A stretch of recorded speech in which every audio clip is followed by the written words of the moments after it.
ओम नमो भगवते वासुदेवाय। हर हर महादेव। पुरुषोत्तम मास की कहानी। एक सास बहू थी। सास बहू से बोली कि बहू मैं पुरुषोत्तम मास लाऊंगी तो कल से सारा काम तू ही कर लेना।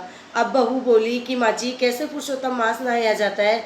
तो सास बोली कि मैं तारायण नारायण परायण ऐसे नहाऊंगी। तो बहू बोली कि तारायण नारायण और परायण क्या होता है, इसका मतलब क्या होता है।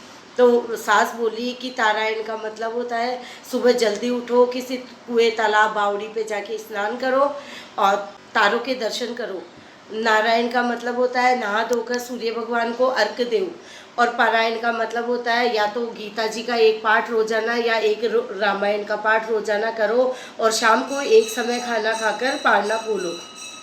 ये होता है तारायण नारायण और परायण का मतलब। अब बहू बोली कि सासू जी मैं भी नहाऊंगी। तो सास बोली नहीं, हम दोनों ही नहाएंगे तो घर का काम कौन करेगा। अब सास दूसरे दिन सुबह उठी और जल्दी उठकर नहाने चली गई।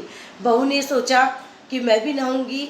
अब सास तो तालाब पे नहाने चल गई और बहू ने फटाफट फटाफट सारा काम किया। और है ना, जो मटके के नीचे एक कुंडा रखा था, उस कुंडे से हर हर गंगे बोल के घर में ही नहा ली। ऐसे ही चलते चलते 10-15 दिन बीत गए। एक दिन पानी भरने गई तो है ना, एक युवक मिला। तो वो मटका उससे बहू से उठा नहीं। तो उसने बोला कि भैया ये मटका मुझे ऊंचा दो। रोज़ तो उठ जाता है परंतु आज पता नहीं क्यों नहीं उठ रहा। तो वो मटका ऊंचाता हुआ जाता हुआ बोल के गया कि सास नावे उंडे और बहू नावे कुंडे। अब वो घर चली गई। इसी तरह चलते चलते 2-4 दिन बीत गए। वो रोज़ बोलती कि भैया ये मटका ऊंचा दो और बहू लड़का बोलता कि सास नावे उंडे बहू नावे कुंडे।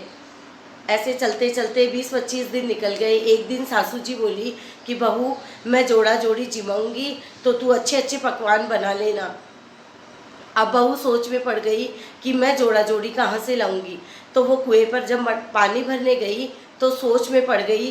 बैठी बैठी सोच ही रही थी कि इतनी देर में वो युवक आ गया। युवक ने कहा कि बहन क्या सोच रही हो।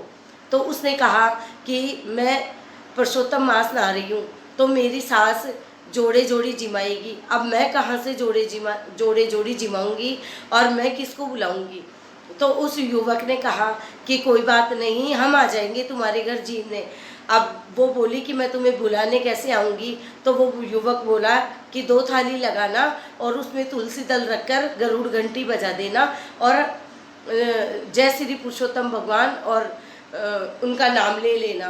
खाना बना लिया बहू ने और सास से बोली कि सासू जी जाओ अपने जोड़े जोड़ी को बुला लाओ, खाना तैयार है। आज जोड़े जोड़ी जिमाने चली गई। बहू ने 2 थाल लगाए, उसमें तुलसी दल रखा और गरुड़ घंटी बजा दी। अब भगवान भोजन करने आ गए। अब बहू बाहर चौक में तो सासू जी के जोड़े जोड़ी को बिठा दी और अंदर रसोई में खुद के जोड़े जोड़ी को बिठा दी। अब बहू भाग भाग के उधर सास के जोड़े जोड़ी को जिमाती, इधर अपने जोड़े जोड़ी को जिमाती। जैसे ही जोड़े जोड़ी खाना खा चुके तो सास ने बोला ला बहू इनको देने के लिए दक्षिणा और कपड़े लिया, मैंने अंदर रखे हैं। अब बहू सोची कि सास तो इनको दक्षिणा और कपड़े दे रही है, अब मैं क्या दूंगी। बहू ने ले जाकर सास को दे दिए। अब फिर सोच में पड़ गई तो भगवान बोले कि क्या हुआ, किस सोच में पड़ गई। तो वो बोली कि सास ने तो है ना दक्षिणा और वस्त्र आदि दान किए हैं, मेरे पास तो कुछ है ही नहीं। तो भगवान बोले कि तुम है ना तुलसी दल लाके और हमारे हाथ में रख दो। जैसे ही उसने तुलसी दल रुक्मणी जी और भगवान के हाथों में रखा और उनके सोने के टके बन गए। अब दोनों जोड़े जोड़ी खाकर चले गए। सास बोली बहू आजा अब हम भी भोजन कर लेते हैं।